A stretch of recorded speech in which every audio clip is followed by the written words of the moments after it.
Cartel bosses in Mexico have thought of their jungle fortresses, paired with their government's unwillingness to yield to the United States' demands for boots on the ground, as their greatest measure of security, making them invincible. However, the United States seems to have finally thrown caution to the wind, deciding to take down one of the biggest cartel laboratories in Mexico. What message does this send to the other cartels?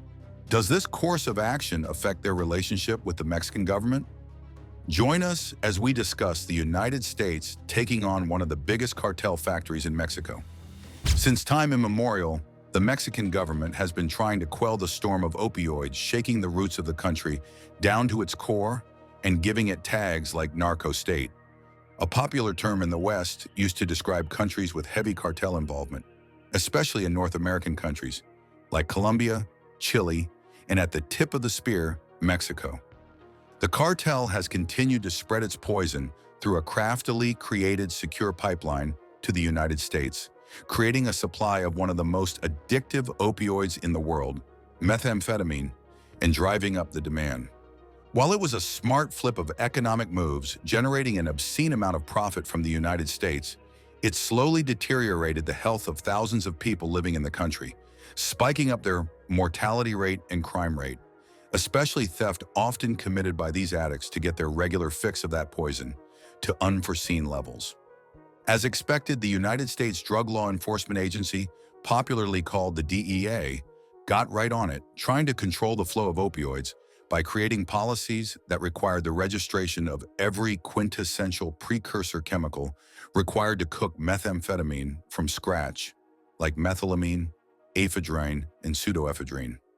The United States' crackdown on stunting the increasing growth of the big supply chain of precursors took flight in 1988 when they introduced the Chemical Diversion and Trafficking Act, an amendment to the Controlled Substances Act in the late 80s to regulate huge precursor materials, essential chemicals, tableting machines, and encapsulating machines by enforcing record-keeping, and import-export reporting requirements on transactions involving these materials. Obviously, that created a little stutter in their flow. However, it was not entirely possible to stop the cartels from producing their glass crystal methamphetamine.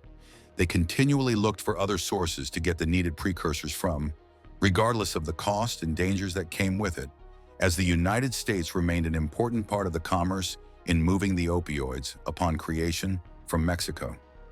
Eventually, the cartel befriended East Asia, specifically China, using their precursor suppliers to step up their game, producing both fentanyl and methamphetamine in unbelievable numbers.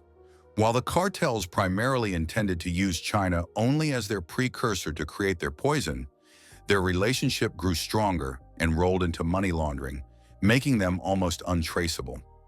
The rationale was simple. If no one could follow the money, it would be impossible to trace the producer and receiver of the precursors. Owing to the cartel's reformed approach of keeping the hounds away from their heels, the United States had to try a new approach to catch them off guard. Hence, they created new acts to frustrate and stifle these relentless substance dealers. For some context, they established the Foreign Narcotics Kingpin Designation Act in 1999, giving them the authority for the identification of foreign narcotics traffickers whose activities directly or indirectly threaten the United States war against controlled substances, while also being able to establish extreme sanctions on assets and properties of the individuals or groups responsible for it. Aside from the Kingpin Act, there has been the creation of other initiatives by the United States, including the Merida Initiative, also called Plan Mexico, that ran from 2007 to 2021, which allowed the United States to combat the threats of controlled substance trafficking, transnational organized crime, and money laundering, while adding sweeteners like assistance between both countries, which included training, equipment, and intelligence. Mexico in the 2000s had already become a hotspot for all types of opioids, and as of 2008, the country remained a transit for other countries, which needed to supply the white powder dust to the United States. However, marijuana and methamphetamine production took place in the country, with studies at the time showing that Mexico was producing as much as 8% of the methamphetamine and marijuana found in the United States.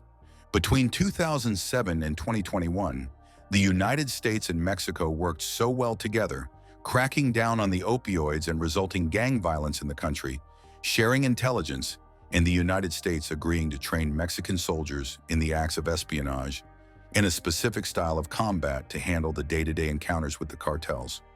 A perfect example of the benefits of the U.S.-Mexico joint operation fostered by the Merida Initiative is the facilitation of systemic breakdowns in the smooth operations of the top cartels, like the Sinaloa cartel, the Los Zetas cartel, and the Jalisco New Generation cartel in Mexico.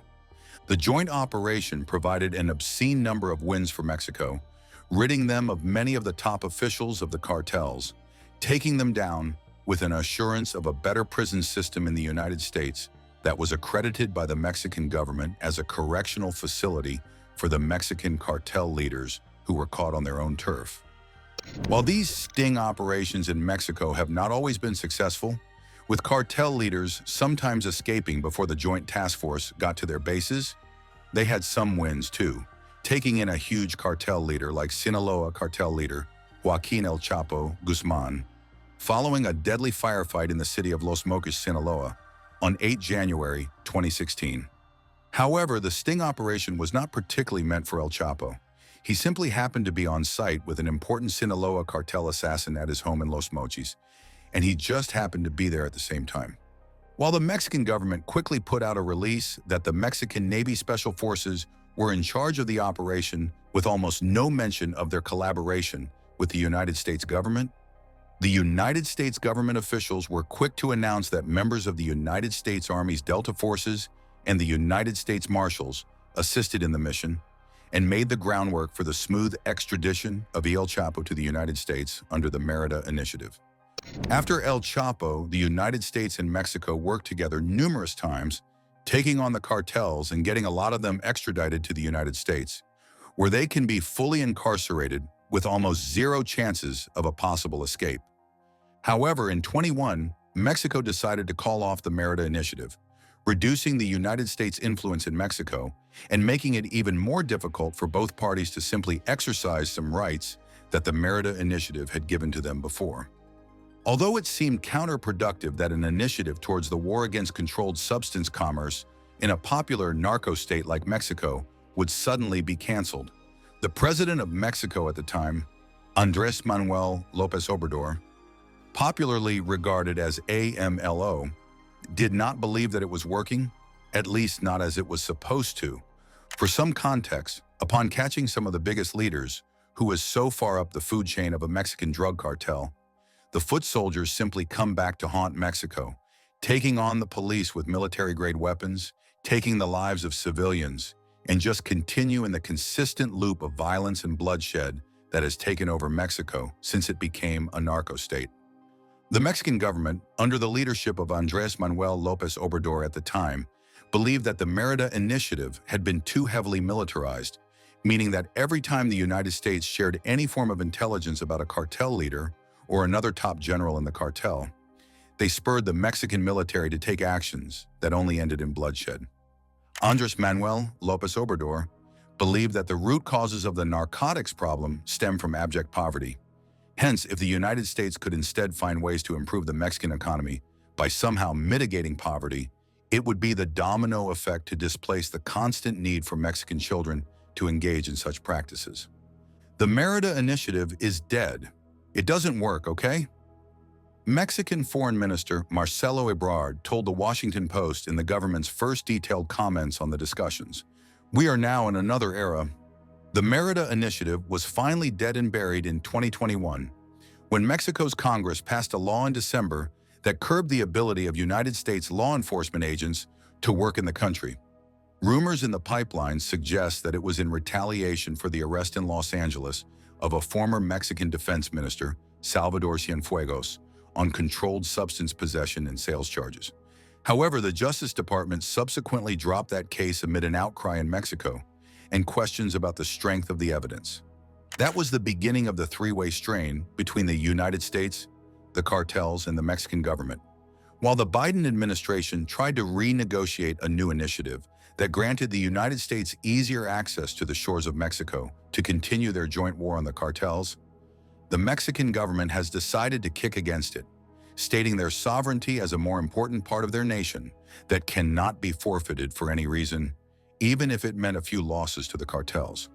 Following Andrés Manuel López Obrador's insistence on not allowing the United States the old privileges they used to have in Mexico, the cartels have grown bolder in taking risks, sending their products to the United States using the U.S.-Mexico border. Although the United States has increased the security in and around the borders, the cartels have grown craftier, using unmanned drones as a delivery and scouting system to gather intelligence on the level of security around the border before sending their methamphetamine or fentanyl-carrying drone across the border and right into the heart of the United States. However, aside from the drone, the cartels have upgraded their operations from a simple opioid business to something even bigger. For some perspective into the depth of their upgrade, they now have in their employ mercenaries, mostly soldiers who retired from serving their country in the hunt for other types of glory, and more importantly, money. In recent times, they have been known to employ professional strategists, rather than the regular gung-ho approach of taking on police officers, where both parties lose more men, despite the cartels sometimes having the numerical advantage in their firefights. The cartels have now swarmed Mexico, calling hits on top officials in the civil service, which could be police, a judge, or a magistrate. Whomever they could not bribe, they killed or at least tried to. While the underfunded Mexican police have tried to take on the cartels, they have failed numerous times, succumbing to the cartels' bigger guns, military-grade weapons, hand grenades, grenade launchers, drones, and professional veterans from different armies in the world controlling proceedings. For example, a couple of years after the Mérida initiative was canceled, the cartel sent some of their well-trained foot soldiers into the small municipality of Tehran, which is about 100 kilometers southeast of the industrial hub Monterrey, and the criminals shot wildly at the building. Although none of the police officers died, they took out 11 of the cartel criminals. However, with the cartel's growing influence in Mexico, it only meant one thing. Their methamphetamine business was going as well as possible, meaning that the United States would continue to have a supply of this poison brought to its doorstep. Patriots in the American Congress like Senator Lindsey Graham had finally decided to do something about the cartel before things went out of hand. So he came up with a bill with the support of other members of the House, including Mike Lee, John Kennedy, Marsha Blackburn, Josh Hawley, and Steve Daines, that suggests that the Mexican cartels are now treated as foreign terrorist organizations, or FTOs. His bill was very specific, naming the huge cartels specifically, including Sinaloa, the Jalisco New Generation Cartel, the Gulf Cartel, Los Zetas, Juarez, Tijuana, Beltran Leyva, and the Knight Templars as the most serious offenders, who should be taken very seriously, especially as they continue to grow their business and store their money within the reach of the United States government. However, politics came into play, with discussions surrounding what the public narrative would look like if the United States decided to treat the Mexican cartels as foreign terrorist organizations. Had the United States agreed to this, they would have had the power to do a host of things, including prosecuting any cartel-related individual anywhere around the world, as long as their actions are of any consequence to the United States. Freezing assets from any part of the world, having boots on the ground in another country, and using joint special operations, where they have to be granted access, as they are there to counter a terrorist cell. It was the perfect foil to set up a plan that would have granted them bigger access to Mexico, where they could actually take care of the problems once and for all. However, the rumor mill and conspiracies in the House have churned out a reason that goes beyond the threat being faced by the United States from the cartels and ridiculously boils down to simple politics. According to insiders, they claim that the bill was passed by a Republican senator and was supported by mostly other Republican senators, meaning that only 1/3 of the House was with Senator Lindsey Graham, with the liberals and Democrats all facing a different perspective. More importantly, he brought it up during the Biden-Harris administration, an administration that is popular for its decision to keep the peace at every chance they got. Hence, the senator, together with his backers of the bill, really had no chance from the outset. But one thing was sure. Senator Lindsey Graham's request was tied to Andrés Manuel López Obrador's silence in the continuous ravaging of the United States by the Mexican cartels. Andrés Manuel López Obrador claimed that Mexico would not be working as police officers for foreign nations, catching fellow Mexicans and sending them to the United States as prisoners, currying their favor in return. Andrés Manuel López Obrador called it the Mexico First policy. Our home comes first, he said. Of course, we are going to cooperate in fighting drugs, above all because it has become a very sensitive, very sad humanitarian issue, because a lot of young people are dying in the United States because of fentanyl, he continued.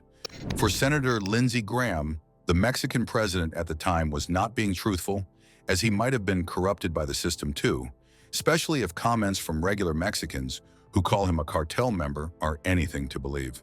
Fast forward to late 2024, and it's a new political dawn in both countries, with Donald Trump winning the election as President of the United States before his inauguration in 2025, and Claudia Sheinbaum Pardo, who also became not only the first female president in Mexico, but also the first of Jewish persuasion to be there. As expected, one of their very first conversations came with the natural United States bravado, asking for an opportunity to get boots on the ground in Mexico, hoping to tackle the cartels with their superior military might, technology, and weapons, all while sharing intelligence with the military forces in Mexico, which wouldn't be too different from what both countries used to do when they caught El Chapo. However, President Claudia Sheinbaum Pardo refused President Donald Trump, citing the protection of Mexico's sovereignty as her reason for turning him down. While other presidents of the United States had tried to wait it out, hoping for a Mexican president's change of heart, President Donald Trump took a page out of fellow Republican Senator Lindsey Graham's playbook, allowing the cartels to now be declared as a foreign terrorist organization, meaning that the United States, in an act of counterterrorism, is now allowed entry to wherever the threat is, this time Mexico. The cartels have functional control through a campaign of assassination, terror, and brute force over nearly all illegal substance distribution across the southern border of the United States. According to the intelligence that the United States reportedly gathered from Mexico, in certain portions of Mexico, they already function as quasi-governmental entities, controlling nearly all aspects of society and are now squeezing protection money out of small business owners. While that is a domestic problem for Mexico, its influence has started growing across the border, with the United States recording more fatalities from fentanyl and methamphetamine as the years pass. As expected, President Donald Trump has now taken the responsibility of curbing the flow of opioids from the police and has now assigned it to the Army, who have dependable knowledge on how to deal with terrorism. The order provides an official basis for the possibility of direct military operations at sea and on foreign soil against cartels. As Chief of the Armed Forces, his secret meetings with the military have been very direct about how he intends to approach the cartel problem henceforth. Reports coming from the White House are that the president contacted the Department of Defense on August 8, 2025, asking them to devise ways to deploy the crown jewels of America's Air Force fleet, especially the F-35 Lightning II, and the Raptors to their substance laboratories and factories all over Mexico. Although the president has extended an olive branch, which the president of Mexico has refused, it remains to be seen whether these impending jet strikes will take any toll on the symbiotic relationship between the countries. The war between the United States National Intelligence and the Mexican cartels has been going on for far too long. While there are reports that suggest the possibility of the cartels backing down and quitting their trade of fentanyl into the United States, perhaps afraid of their military, they seem to have other plans. This time there are reports of 15 cartel drones weaponized against a United States aircraft carrier. Could this be their undoing? Have they signed their death warrant by attempting an attack on America? Join us as we explore the United States' explosive reaction to the cartel's brazen decision to engage an aircraft carrier. While it isn't particularly an ideal of a well-run sovereign state, Mexico has continuously taken on the mantle of being home to the most unforgiving drug barons, who not only cook fentanyl and other types of substances on their land, but also have enough arms to power a small militia, pushing them even further than just being drug barons and cartel leaders into local terrorists. Although a sovereign state has autonomy of rulership and is ideally free from foreign intervention, especially from the juggernauts in the West, Cartel leaders have come close quite a few times to breaking that reality since they decided to make the United States a market for their illicit substances being cooked at drug labs in Mexico. The United States had first seen the fentanyl problem rise in 2013, and the Center for Disease Control, otherwise called the CDC, called it the third wave of the opioid epidemic. In that year, 3,105 people died from overdosing on fentanyl. However, it got worse in 2022 when the United States took into account the consistent deaths from overdose on the super addictive fentanyl ferried from the Mexican border into America, and the numbers were overboard. Imagine a country losing over 72,000 people to an addictive substance from the borders of a sovereign state, and the ideals of sovereignty making it hard to respond with force. But what really is fentanyl and what makes it dangerous? Fentanyl is a synthetic opioid that is up to 50 times stronger than heroin and about 100 times stronger than morphine. Like other opioids, fentanyl use can lead to dependency and addiction. While there are other countries that produce this illicit substance, most illicit fentanyl is made in labs outside the country and smuggled across the United States-Mexico border. While the United States had consistently tried and failed at stopping these cartels dead in their tracks, owing to the red tape and bureaucratic process that comes with having a military presence in another sovereign state unless it is called Interpol. Fast forward to 2023, one of the United States' top senators, Lindsey Graham, wasn't having any more of it. He believed that the United States had been treating the cartel problem with a bit of levity, hence leaving them to fester like an open wound. So he suggested the introduction of a bill called the Ending the Notorious, Aggressive, and Remorseless Criminal Organizations and Syndicates, or Narcos Act, which designates the top cartels in Mexico as foreign terrorist organizations. This way, the United States could finally give legitimacy to law enforcement agencies and prosecutors, empowering them with the authority to freeze the assets of these organizations, deny members of the cartels entry into the United States, and even seek out tougher punishments against those who provide any kind of material support to the terrorist organization. However, despite the continuous criticism from the United States, the Mexican government stands on its sovereignty and claims that the cartels are not in control of their country, as the United States has led everyone to believe. Despite what the president of Mexico says, drug cartels are in control of large parts of Mexico, said Graham. He confirms that they are making billions of dollars sending fentanyl and illicit substances into the United States, where it is killing citizens by the thousands. Designating these cartels as foreign terrorist organizations will be a game changer. More importantly, Senator Graham believed that they weren't working alone, and he explicitly mentioned the Chinese as their ally, who supplied them with the necessary ingredients to cook up the poison that had infested the United States, and his bill was also coming for them. However, his bill was rejected. While the cartels have been known to simply cook these illicit substances and find ways to peddle them across the United States-Mexico border, there was something else about them that had suddenly started to stand out like a sore thumb. Suddenly, they had improved from simple substance peddling and expanded their crime portfolio into other types of crimes, including smuggling operations, which were mostly human and human parts, and other contraband movements like guns, military-grade explosives, and so much more. This sudden increase in the cartel's crime syndicate led them to recruit enough ex-military and all types of professionals, enough to help wage and win small wars while armed to the teeth. For some context, news of suspected cartel criminals who belong to one of Mexico's most notorious cartels, the Cartel de Jalisco Nueva Generación, often called CJNG, were seen attacking the police in the western state of Michoacán in Mexico. The Mexican police force had never had to face the cartels with a drone before, and did not even know that the cartels now had drones rigged with bombs. Further reports explored the cartel's newfound confidence since they now had access to RPGs, nuclear weapons, and weaponized drones. Hence, they tried to assassinate Mexico City's police chief, Omar Garcia Harfuch. While the cartels fought an open rebellion against the Mexican national security system, they had been craftier when dealing with the titans of the West. However, having upgraded their crime syndicate beyond substance peddling into other illegal ventures, While arming themselves with enough to fight a small war and hiring mercenaries, they took a bolder step.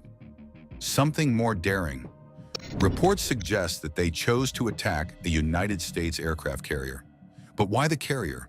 What makes the carrier that much of a threat? And why did it need to be taken out so badly by the cartel? Aircraft carriers are warships that serve as seagoing air bases, equipped with a full-length flight deck and hangar facilities for supporting, arming, deploying, and in some cases, recovering carrier-based aircraft. As of June 2025, there are only 50 active aircraft carriers in the entire world, and they are operated by 15 naval forces. The United States has the largest of these carriers, with a whopping 11 catapult-assisted takeoff but arrested recovery, or CATABAR, fleet carriers, each housing approximately 80 manned and unmanned carrier-based fighter jets. It is described as the perfect technology, especially for the purpose it serves, ferrying a whole airbase on its back to strategic points, good enough to hatch a plan and be ready to move out at any time. The United States active aircraft carriers are divided into two classes, including the Nimitz class, which carries the FA-18C Hornet, the FA-18EF Super Hornet, the F-35C Lightning II, the EA-18G Growler, the C-2 Greyhound, and the E-2CD Hawkeye, plus the Gerald R. Ford class, which also carries a large number of fighter jets. While all of the aircraft carriers, especially the Nimitz class, have often been referred to as the pride of the American Navy, one of them seems to stand out the most, the USS Harry S. Truman. But why is it the standout aircraft carrier? What makes it so special? The USS Harry S. Truman was designed as the 8th Nimitz-class aircraft carrier of the United States Navy and was named after the 33rd President of the United States, Harry S. Truman. The aircraft carrier was launched on September 7, 1996 by Newport News Shipbuilding, Newport News, Virginia, and commissioned on July 25, 1998, with Captain Thomas Otterbein in command. The USS Harry Truman has often been used as a flagship for one of the biggest carrier operations in the early 2000s, specifically the Carrier Strike Group 10, a United States Navy carrier strike group. As of August 2004, Carrier Strike Group 10 consisted of USS George Harry Truman, CVN-75, the strike group's flagship with Carrier Air Wing 7 embarked on board, as well as the Ticonderoga-class cruiser Lady Gulf and 4 ships of Destroyer Squadron 26. The warship has often been regarded as the crown jewel of the United States military force, not just owing to its sheer size and how much it intimidates opponents, but also for its strengths in war and how many operations it has been in and conquered for the United States. The USS Harry S. Truman, also called the HST by the United States Navy, is 1,092 feet long, almost the size of downtown Seattle's entire waterfront stretch, and 257 feet wide, while standing at a massive 244 feet. The aircraft carrier, alongside accommodating a lot of crew members, is also able to carry just about 90 aircraft and has a flight deck of 45 acres in size, with 4 elevators that are 3,880 square feet each to move around between the 24-story flight deck and the hangar bay. The warship also uses 2 Mark II stockless anchors, a streamlined derivation of the traditional Admiralty anchor used aboard large ships. Patented in England in 1821, it eliminated the stock of the Admiralty type, making it both easier to handle and stow. These anchors came from the USS Forrestal and weighed 30 tons each, with each link of the anchor chain weighing over 160 kilograms. On top of that, she is a well-protected sea monster, equipped with 3 20mm Phalanx CIWS mounts and 2 Sea Sparrow surface-to-air missile launchers. However, one of its greatest capacities is its propulsion system, using 2 Westinghouse A4W nuclear reactors. It's almost like having a tiny sun inside it. Ergo, it is nearly no surprise that the warship could travel at an incredible speed for over 3 million miles before it ever needed a refuel. More importantly, the warship has 4 giant propellers under the body of water that help push it forward. Each of these propellers weighs 66,000 pounds, nearly the size of 6 full-grown Asian elephants. These 5-bladed propellers are built to drive the warship at speeds over 30 knots. The warship has been a source of constant pain and a nightmare to the United States opposition, especially terrorists in Yemen, the Houthis, Israel, and even ISIS in Somalia. However, its latest contribution to America's war against the insurgents in Somalia came at a cost and claimed some lives. The carrier pulled into Naval Station Norfolk on Sunday, June 1st, with family and other sailors waiting to meet them. Videos and photos shared by the Navy and local media showed crew members embracing loved ones. A large combat action ribbon banner was set up on the ship's superstructure. It was a welcome homecoming for a carrier group that went on an extended 251-day-long deployment. The USS Truman has been deployed on several missions, particularly to fight insurgents and actually take the fight to them. For some context, when the Truman Carrier Strike Group arrived in the Middle East in December 2024, the United States Navy was more than a year into an ongoing fight with Houthi forces. The Truman was the latest in several aircraft carriers to be sent to waters around the Middle East since October 22, both as a wider deterrent and to deal with the threats from Yemen to shipping vessels. During its deployment, the crew of the USS Harry S. Truman and the aviators of Carrier Air Wing 1 launched 11,000 sorties, flew 25,000 flight hours, and executed 22 underway replenishments, as confirmed by Admiral Daryl Caudle, commander of United States Fleet Forces Command. Although the deployment was successful, it was also marred by some serious mishaps, including the loss of 3 of the warship's fighter jets. She lost the FA-18 fighter jets while also suffering a collision with a merchant ship that forced her into a change of command. Despite that, the Carrier Strike Force still remained at the forefront of the Navy's actions in the Middle East, giving them hell, like the crest on the battle flag says. Despite the USS Truman's intense battle at the Red Sea, it came back still standing and raring to go again when needed. Such is the force of the sea beast at its very best. As expected, news of their fighting and conquering Yemeni insurgents, ISIS, and the Houthis, which are all well-armed terrorist groups, traveled far and wide, but the Mexican cartels have had it in for the United States for a long time, and they believed that they could succeed where real terrorist organizations like ISIS and the Houthis failed, sinking the USS Truman, so they plotted an attack with drones. Drones were never really a part of the Mexican cartel inventory. They had bombs, local Molotov cocktails, military-grade C4, assault rifles, including AK-47s, semi-automatic guns like the Uzi, and even rifles. However, aerial power had never been a real focal point of their strength. However, they have recently found their way into real aerial threats, leveraging the use of drones for many reasons, such as smuggling items like narcotics, weapons, and money across the United States-Mexico border.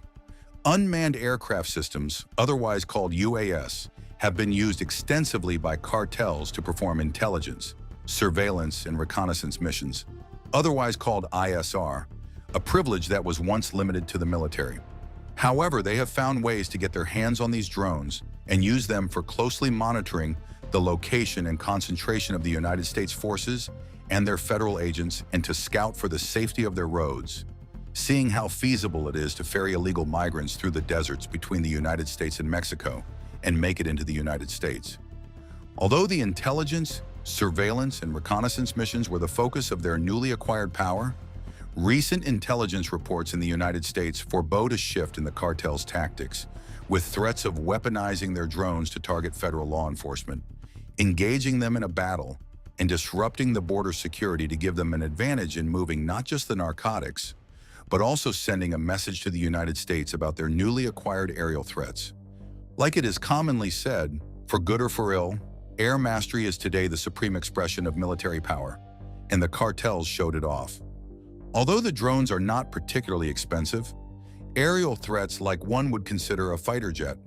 For example, unmanned drones cost less than $2,000 and can be bought off the internet and retrofitted with a payload of the user's choice, which could be a camera or maybe an explosive, or anything strong enough to cause extreme damage and destruction. While the United States could respond with force, especially since they have a superior military, they have reportedly been opting for a more cautious approach, including a combat-tested counter-drone technology that provides real-time tracking, identification, and mitigation. However, recent reports are suggesting that the United States might have decided to throw caution to the wind and go for the jugular, especially since the unconfirmed reports of the cartels sending 15 drones to attack the United States USS Harry Truman, the famous crown jewel of the United States Naval Fleet. Although the drones reportedly had removed tracking systems and were in the air without a remote ID, the spreading intelligence is that it was possibly a coordinated attack from the Sinaloa cartel as retaliation for the extradition of the cartel leader's affiliate in 2023. However, it all dates back even further to 2019, when Ovidio Guzman was arrested in Mexico, but he was returned because the Sinaloan cartel had too much grip on a chunk of firepower in the country. For some context, an officer believed to have been involved in the arrest of Ovidio Guzman Lopez was riddled with 150 rounds in a matter of seconds, with a closed-circuit television revealing a group of armed men with connections to the Sinaloa cartel committing this heinous crime. Guzman Lopez was apprehended by 30 members of the National Guard, militarized police and army in a raid on his compound in October 2019. However, officers were forced to release him after members of his father's notorious Sinaloa cartel swarmed the area, burning cars, destroying roads, ruining architecture, while armed to the teeth with military-grade weapons and mercenaries who are mostly ex-military with training to fire at them. The house where Guzman Lopez was taken was surrounded, while fighters ran through the surrounding city firing what appeared to be .50 caliber sniper rifles and machine guns while battling police and soldiers in broad daylight, and more importantly, they were winning. Videos were posted on social media showing gunmen in ski masks in battle formation, taking on Mexican forces, riding in the backs of trucks, and firing mounted machine guns at vehicles and gas stations. The Mexican authority bowed out in shame and gave Guzman Ovidio back to the cartel, causing an international embarrassment. However, in 2023, they went back in and targeted Guzman Ovidio again. This time, they had had 4 years to prepare and were ready to extradite him immediately when he was captured to the United States. They made up for the 2019 embarrassment and extradited the criminal to the United States. The furious Sinaloan cartel retaliated with an all-out war and persistent carnage on Mexican soil, but nothing came of it, as their war is not with the United States. With their motives established, reports that they might have been the perpetrators who attacked the United States warship with unmarked drones are not so far-fetched anymore. The Trump administration is now reportedly weighing up fighting fire, with the possibility of launching drone attacks on the Mexican cartels in Mexico, even though they have no jurisdiction. The Sinaloan cartel might have finally picked the wrong fight and the wrong country. Whether the United States approves a ruthless retaliation, flexing their military might and aerial dominance, or let the Mexican government handle it, only time will tell. The cartel's maritime convoy has just suffered its greatest loss, watching a massive drug shipment vanish under U.S. firepower. With crackdowns intensifying, cartel leaders took their boldest gamble yet, deploying narco subs, go-fasts, and armed boats to shield their cargo. But when the fleet crossed paths with a controversial U.S. Navy task force, the outcome was swift and devastating. How did the Navy dismantle the convoy? How severe was the blow to cartel operations? Join us as we reveal the full story behind the strike that crushed the cartel at sea. In what U.S. officials are calling the largest narcotics offload in Coast Guard history, crews in Florida on Saturday unloaded 76,140 pounds of cocaine and marijuana seized during coordinated operations across the Eastern Pacific and Caribbean. Valued at an estimated $473 million, the record-breaking haul underscores the Trump administration's escalating counter-narcotics campaign under its new initiative, Operation Pacific Viper. The massive seizure consisted of 61,740 pounds of cocaine and 14,400 pounds of marijuana intercepted during 19 separate smuggling operations. Authorities detained 34 cartel members and confirmed the removal of what they estimate as 23 million lethal doses of cocaine, an amount that could, in theory, fatally overdose the entire population of Florida. The interruptions were far from routine. Coast Guard cutters, tactical boarding teams, a helicopter squadron, and even the Navy's USS Cole joined in sweeping maritime operations involving a Royal Netherlands Navy vessel. 11 high-speed, go-fast boats were intercepted, many after grueling multi-day pursuits in open waters. Among the largest seizures were 8,800 pounds of cocaine near the Galapagos Islands in June and 9,160 pounds near Socorro Island, Mexico, in July. Officials celebrated the bust as a milestone in President Trump's wider effort to stem narcotics inflows into the United States. Homeland Security described the mission as a historic partnership, leveraging overwhelming naval and Coast Guard power in international waters, where roughly 80% of successful interdictions occur. By pushing enforcement farther offshore, the administration seeks to dismantle supply routes before they can ever reach American ports. What makes Operation Viper stand out even more is the presence of USS Cole. This Arleigh Burke-class Flight 1 Aegis-guided missile destroyer was home-ported at Naval Station Norfolk in Virginia. The ship was named in honor of Marine Sergeant Darrell S. Cole, a machine gunner taken out in action on Iwo Jima in February 1945 during World War II. Built by Ingalls Shipbuilding and delivered to the Navy on the 11th of March, 1996, it remains one of 62 Arleigh Burke-class destroyers and one of 21 Flight 1 class ships that carried the original 5-inch 54 caliber gun mounts. After years of continuous service, the destroyer became the center of international attention on the 12th of October 2000, when it was attacked by al-Qaeda terrorists in the Yemeni port of Aden. A small fiberglass boat packed with more than 1,000 pounds of explosives detonated against the ship's port side while it was refueling, tearing a 40 by 60-foot hole into the hull. 17 sailors lost their lives, 39 were wounded, and the blast caused extensive structural damage. The attack was the deadliest strike against a U.S. Navy vessel since the Iraqi missile assault on USS Stark in 1987. It revealed the lethal effectiveness of asymmetric warfare tactics and demonstrated how vulnerable even advanced warships could be in port. The crew fought flooding for 3 days before stabilizing the vessel. Divers later confirmed the keel remained intact, making eventual repairs possible. Following the attack, the wounded were evacuated to the U.S. Army's Landstuhl Regional Medical Center in Germany before being transferred back to the United States. In June 2001, al-Qaeda propaganda openly celebrated the strike, with Osama bin Laden himself praising it as a model for future assaults. Al-Qaeda had already attempted a similar but less publicized strike months before the Cole bombing. On the 3rd of January 2000, operatives tried to attack the U.S. Navy destroyer USS The Sullivans while it was in port at Aden as part of the Millennium attack plots. The plan was to load a small boat with explosives and detonate it alongside the warship. The attempt failed when the overloaded craft sank before reaching its target, forcing the mission to be abandoned. Planning for the later attack on Cole was revived during the al-Qaeda summit in Kuala Lumpur between the 5th and 8th of January 2000. That meeting was attended by several operatives, including Khalid al-Mihdhar, who would later become one of the September 11th hijackers. Mihdhar traveled afterwards to San Diego, California, before leaving on the 10th of June 2000 to visit his wife in Yemen, at a house that also functioned as a communications hub for al-Qaeda. Following the Cole bombing, Yemeni officials identified Mihdhar as one of the planners and confirmed his presence in Yemen at the time of the operation. He later returned to the United States and took part in the hijacking of American Airlines Flight 77, which crashed into the Pentagon and took the lives of 184 people. Rescue efforts on Cole began within hours of the explosion.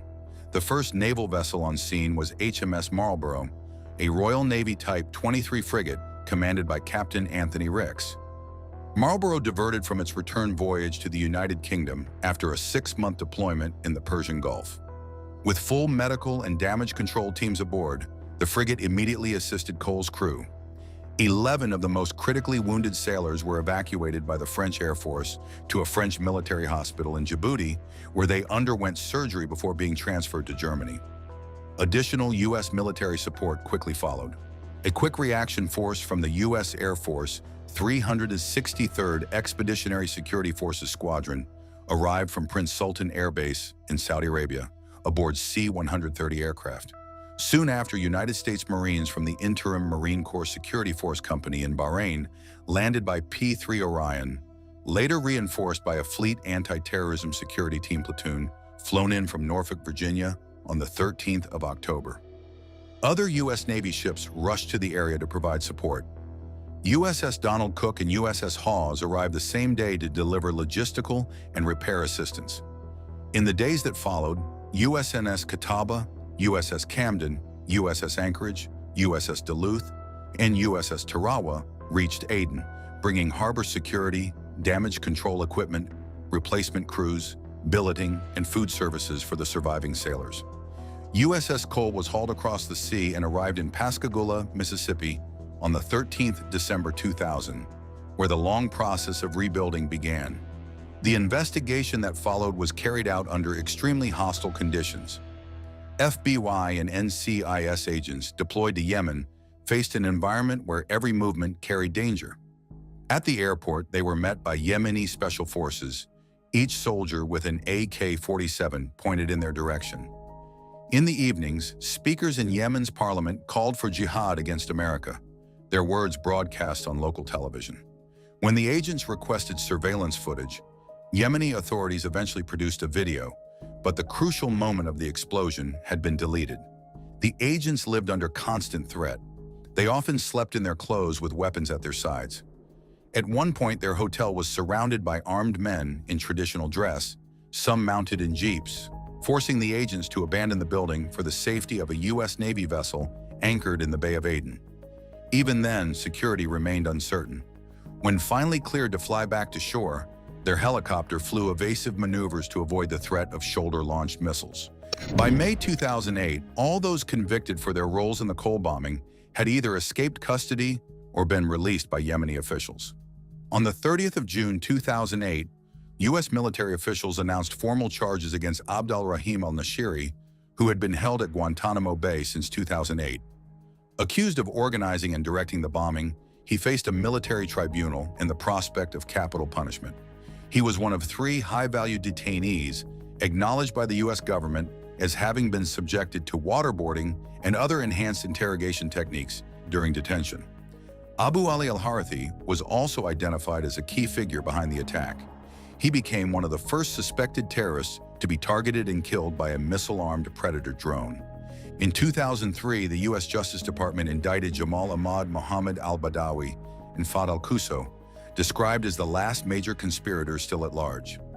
Al-Badawi was convicted in Yemen and sentenced to capital punishment, but later escaped from prison in 2006 through a tunnel with 16 other inmates. He was ultimately taken out in a U.S. drone strike in January 2019 in Yemen's Marib Governorate. Fahd al-Qusso evaded capture for years until he was taken out by a U.S. drone strike in May 2012. Tawfiq bin Attash, captured in Pakistan in 2003 and held at Guantanamo Bay, has also been described as a mastermind of the bombing. Another co-conspirator, Abdul Mun'im Salim al-Fatahani, was confirmed killed in a U.S. drone strike in January 2012. Reports from the Yemeni government in May 2012 confirmed that Fahd al-Qusso was eliminated in a southern Yemen airstrike, later verified by both U.S. officials and al-Qaeda's own media wing, As-Sahab. The aftermath of the bombing raised critical questions about the rules of engagement that had governed Cole's security. Pentagon-approved procedures forbade guards from firing on small boats unless ordered by the captain or a senior officer. The suicide craft was not identified as hostile until it was too late, leaving sentries powerless to act. Accounts from surviving sailors described the immediate aftermath. Petty Officer John Washak recalled being ordered to turn his M60 machine gun away from a second approaching boat, even as he stood wounded and covered in blood. The order was a reminder that firing without being fired upon could have led to court-martial. Petty Officer Jennifer Kudrick later reflected that, had the sentries opened fire, they might have faced punishment for taking out 2 foreign nationals rather than recognition for preventing the deaths of 17 American sailors. Years after the attack, responsibility for the USS Cole bombing was formally addressed in U.S. courts.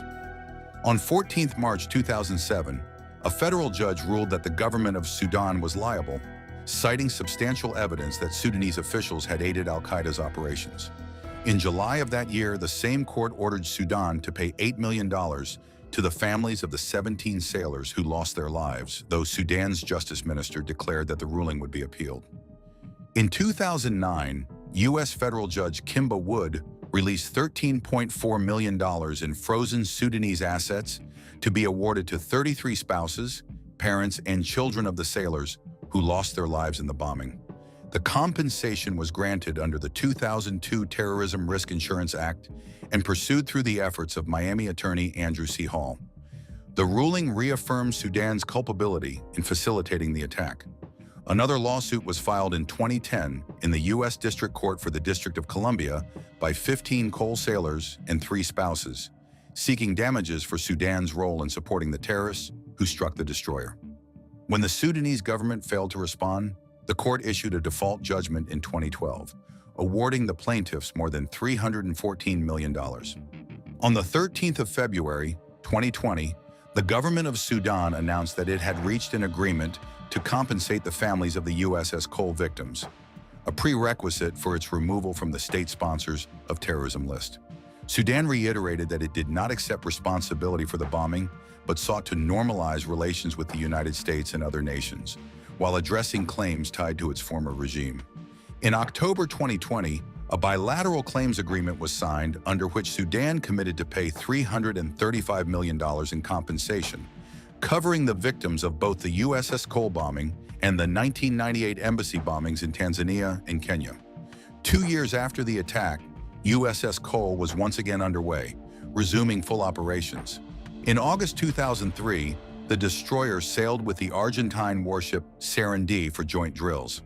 Cole's visit board search and seizure teams trained alongside their counterparts, conducting intensive maritime interdiction operations.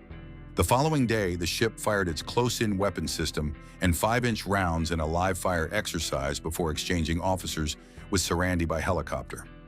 Soon after, the destroyer Gonzales joined, and together the 3 ships rehearsed coordinated boardings. In February 2008, the destroyer was sent off Lebanon's coast, followed by further deployments. In February 2017, after Iranian-backed Houthi rebels attacked a Saudi warship in the Gulf of Aden, Cole was ordered to the region. Both Iran and the Houthis denied working together, but the symbolism of Cole's presence was unmistakable. In May 2024, Cole deployed once again amid escalating Middle East tensions following the Hamas attack on Israel. Operating from the Persian Gulf to the Mediterranean, the destroyer formed part of a strike force. Then in October 2024, the ship made headlines again. During Iranian missile strikes against Israel, Cole intercepted incoming weapons using SM-3 and SM-6 missiles, decisive proof of her enduring role at the front line of U.S. naval power. Unlucky for the cartels and those backing them, the USS Cole is not the only force now in play. A sudden and heavy buildup of U.S. naval power in the Southern Caribbean has sparked serious questions in Caracas and across Washington about whether this deployment is truly about combating drug cartels, as the Trump administration insists, or if there is another objective beneath the surface. 7 U.S. warships, reinforced by a nuclear-powered fast-attack submarine, are either already in the region or expected to arrive soon. Together, they bring more than 4,500 sailors and Marines, a formidable show of force in waters that usually see far smaller deployments. President Donald Trump has declared that fighting cartels is a central mission for his administration, and U.S. officials claim the operation is designed to dismantle trafficking networks and foreign criminal groups. Stephen Miller, the Deputy White House Chief of Staff, went further, describing the buildup as a direct strike against drug cartels and foreign terrorist organizations operating in the hemisphere. Yet the true effect of this presence remains uncertain. Most maritime drug routes into the United States run through the Pacific, not the Atlantic, where these ships now patrol. And much of the Caribbean trade enters by clandestine flights, not sea lanes. The scale of the deployment makes clear that this is more than routine patrol duty. Among the vessels are the USS San Antonio, the USS Iwo Jima, the USS New York, and the USS Fort Lauderdale. Each is engineered for combat durability, operational versatility, and long-term offensive power. The USS Iwo Jima, a landing helicopter dock, serves as a floating command center for Marines and aircraft alike. It can launch helicopters, MV-22 Osprey tiltrotors, and amphibious assault vehicles. Defensive systems, from the rolling airframe missile to the Phalanx close-in weapon system, shield the vessel against incoming missiles, hostile aircraft, and surface threats, ensuring constant readiness in contested waters.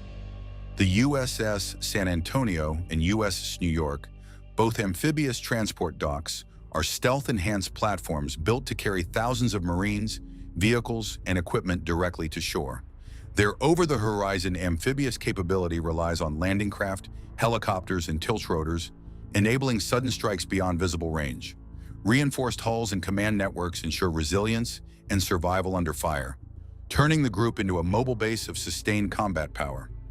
Alongside them, the 22nd Marine Expeditionary Unit deploys with unmatched adaptability.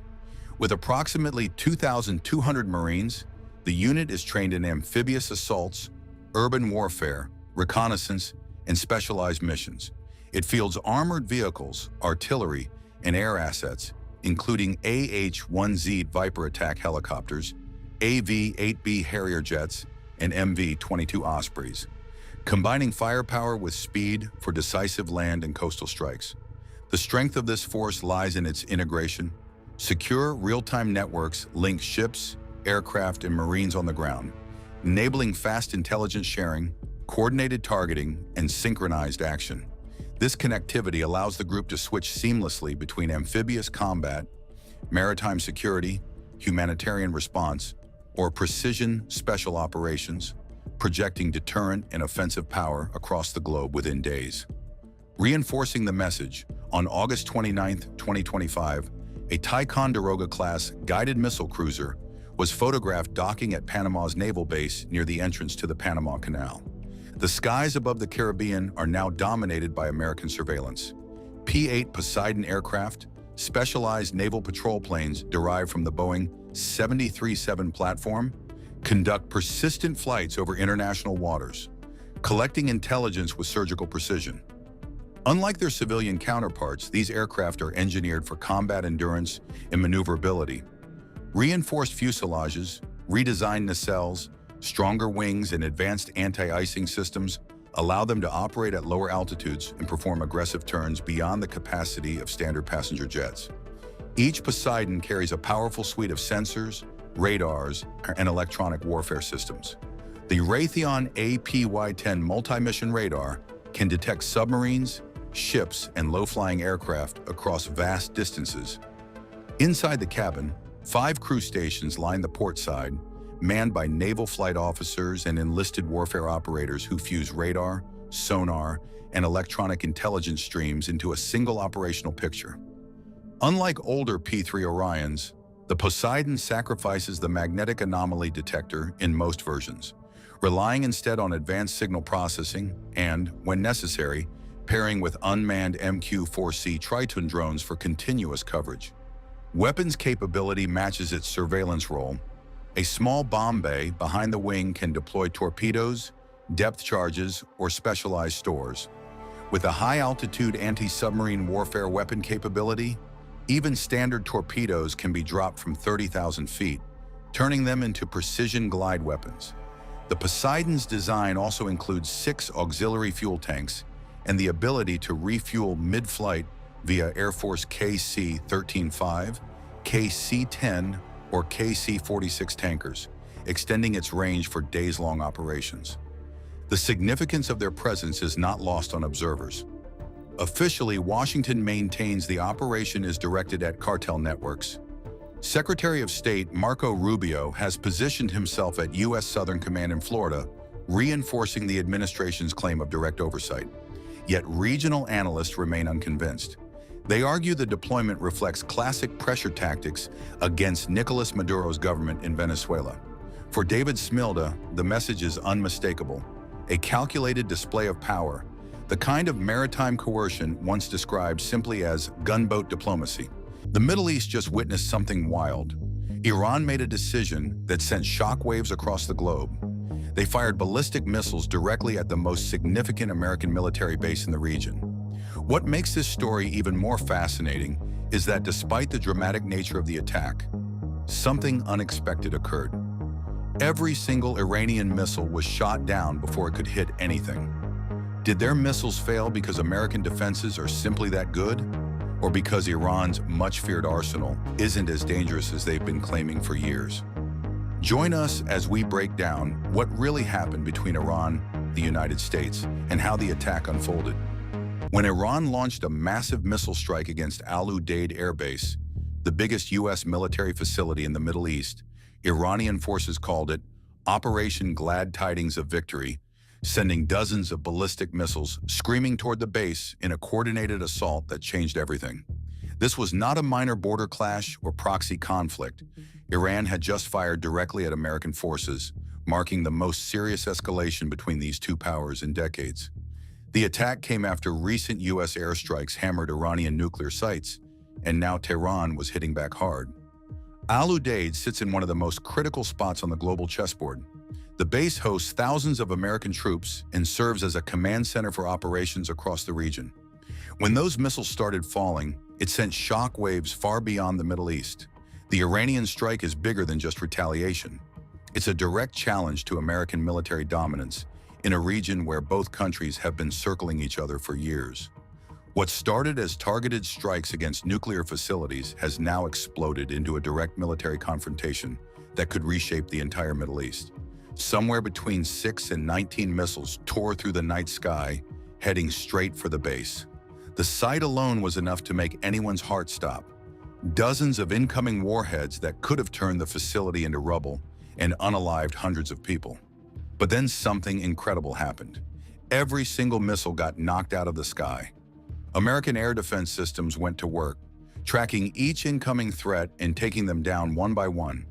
When the smoke cleared, the results were almost unbelievable. 0 casualties, 0 damage, and the base kept running like nothing happened. It was a flawless defensive performance that left military analysts scratching their heads. The big question everyone started asking was whether Iran actually wanted to hit anything at all. Some experts think the whole thing was more about sending a message than causing real destruction.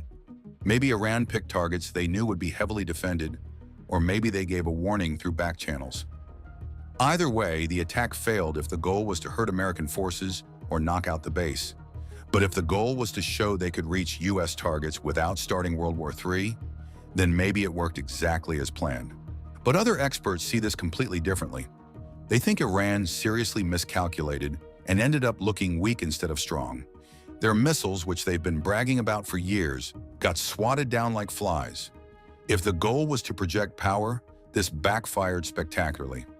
The attack definitely got everyone's attention across the Middle East. Countries in the region are watching closely to see how this plays out. But whether Iran looks more dangerous or more incompetent depends entirely on what they were actually trying to accomplish. Right now, nobody knows for sure if this was brilliant strategic messaging or a massive blunder that exposed serious weaknesses in Iran's military capabilities. The answer to that question could reshape how other countries view Iran's threats going forward. The American defense systems lit up the desert night like the 4th of July. Interceptor missiles launched one after another, tracking down every incoming threat and blowing them apart before they could hit anything.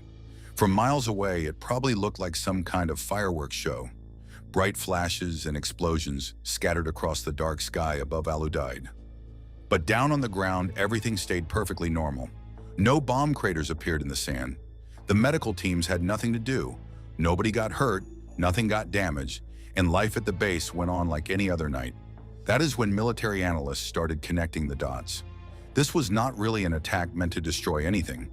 Iran basically put on a show, launching enough missiles to make headlines, but doing it in a way that guaranteed they wouldn't actually hit their targets.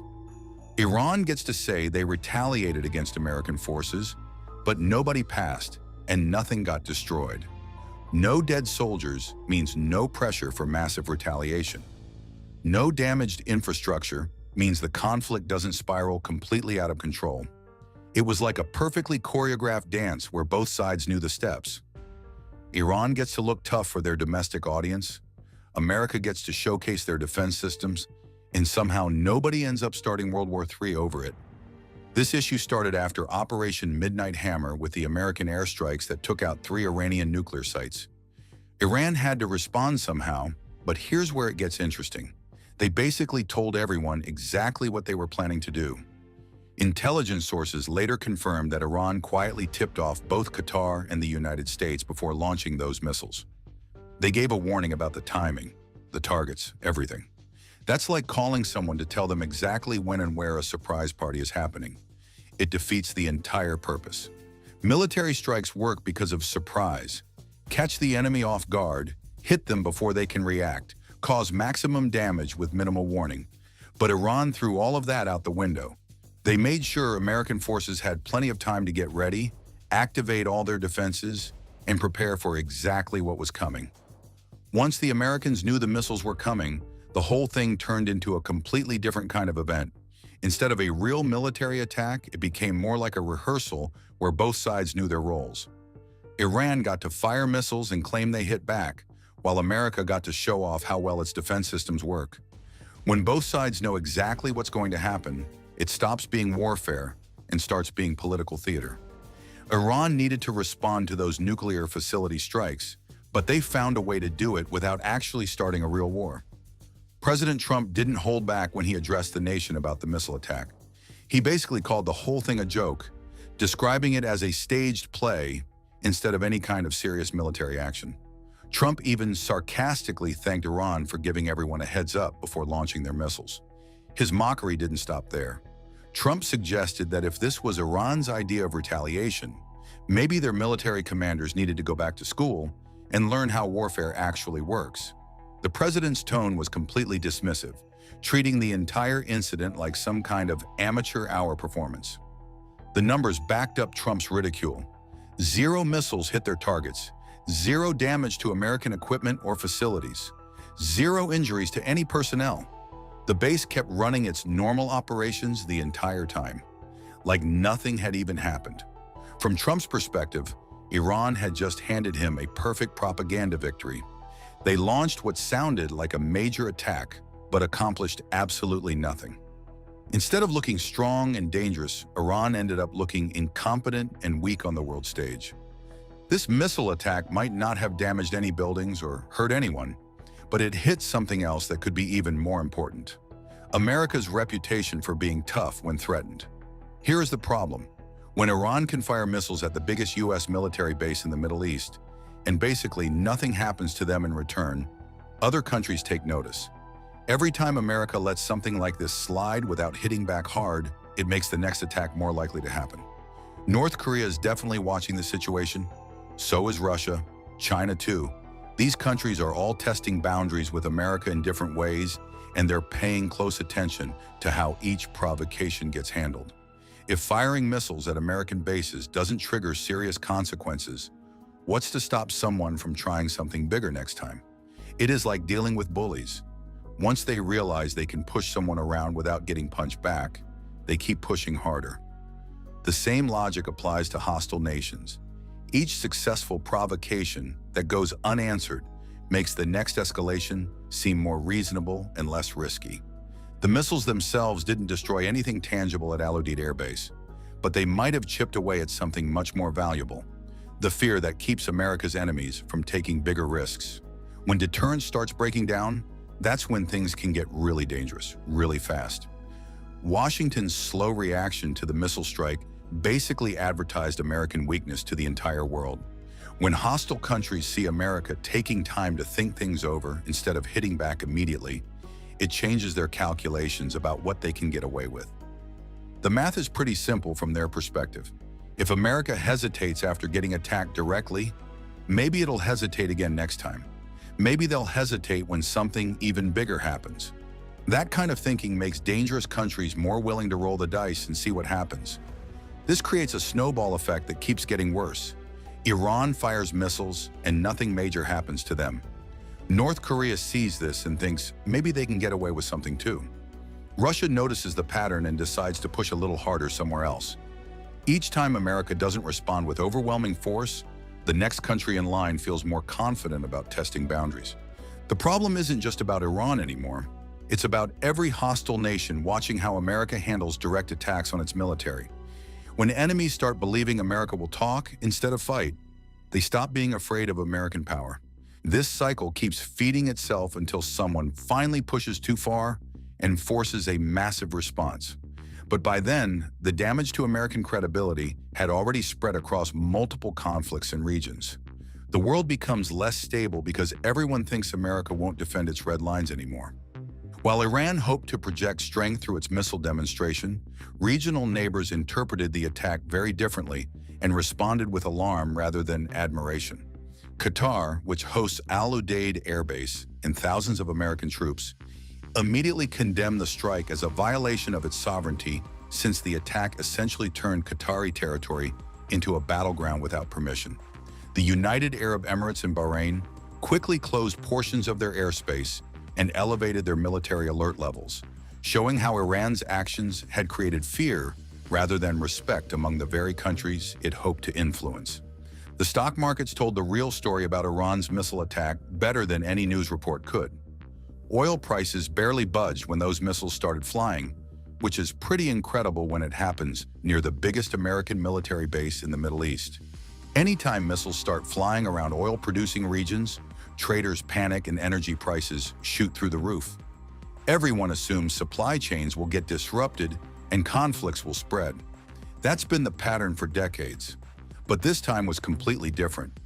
Oil prices actually dropped a little bit right after the attack, then just settled back to normal levels. Iran's missile strike backfired diplomatically, pushing away potential allies instead of rallying support for its cause. Diplomats from Jordan, Egypt, and Turkey privately expressed concerns about Iran's reckless decision-making, viewing the attack as a risky move that delivered no meaningful gains. This shift in regional perception creates a dangerous cycle for Iran, as growing isolation forces the country to rely more heavily on military demonstrations to project power, which only highlights its weaknesses further. The choice of target revealed a major tactical error that undermined Iran's entire operation. Al Udeid Air Base represents the most heavily defended United States installation in the Middle East, equipped with advanced radar systems and multiple layers of air defense technology. By targeting such a well-protected facility, Iran essentially guaranteed that its missiles would be intercepted, turning what should have been a show of strength into a demonstration of military inadequacy. The complete failure of the strike exposed serious flaws in Iran's missile capabilities and targeting systems. Every single missile was intercepted before reaching its target, resulting in zero destruction, zero injuries, and zero disruption to American military operations. For a country that wants recognition as a regional power, this kind of public failure damages credibility more than any diplomatic setback could. The attack raised questions across Europe and the Gulf states about Iran's actual military capabilities, rather than inspiring fear or respect. B-2 Spirit stealth bombers handled the entire operation. These aircraft were the only ones that could carry bombs big enough to punch through Iran's buried nuclear sites and actually destroy them. Defense Secretary Pete Hegseth confirmed that the B-2s flew deep into Iranian territory and made it back without anyone detecting them. According to Hegseth, this was the longest B-2 mission since 2001 and the biggest B-2 strike ever conducted. The choice of aircraft made perfect sense. Iran had built these nuclear facilities underground specifically to protect them from regular bombing runs. Standard fighter jets simply don't carry the kind of massive bunker-buster bombs needed to crack through all that concrete and steel. Only the B-2 could handle this kind of mission. These stealth bombers can fly thousands of miles without being seen on radar, carry enormous payloads, and hit targets that other aircraft can't even reach. The fact that they completed such a long-range mission into heavily defended airspace and came home undetected shows exactly why America spent so much money developing these planes.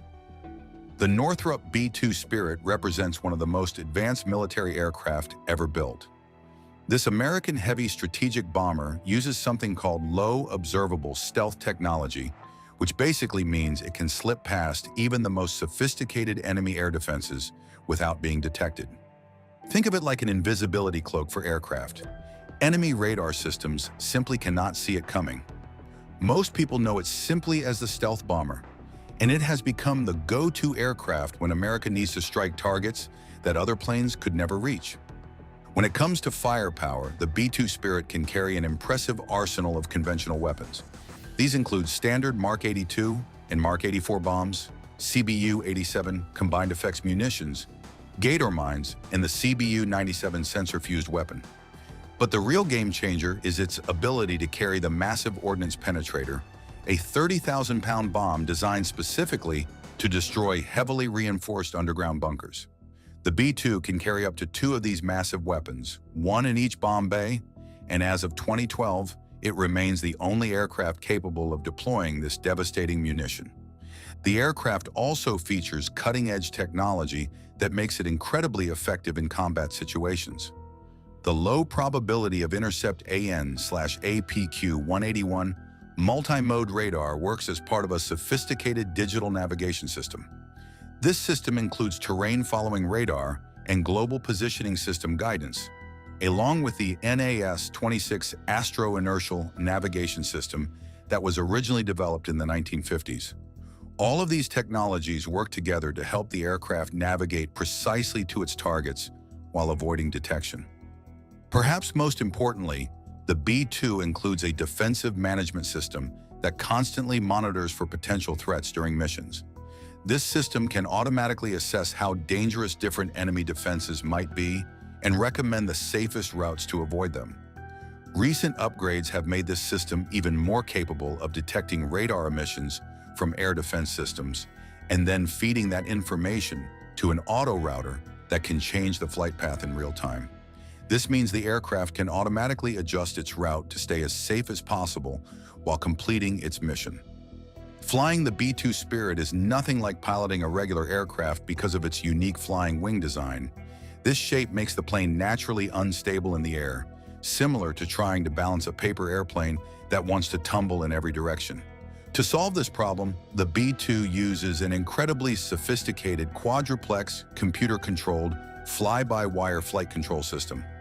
This means that computers are constantly making tiny adjustments to keep the aircraft stable without the pilot having to do anything.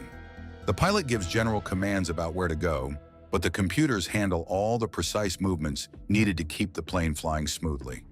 The aircraft gathers information about flying conditions through special pitot-static sensing plates instead of the traditional pitot tubes found on most planes.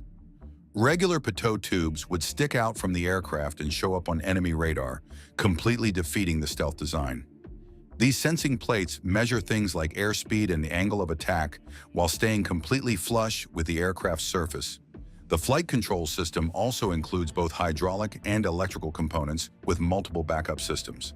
So if one part fails, others can take over to keep the plane flying safely.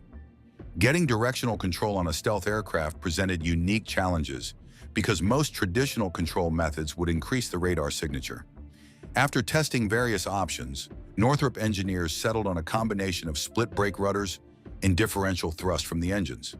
This means the plane can change direction by using different power levels from its engines rather than relying entirely on visible control surfaces.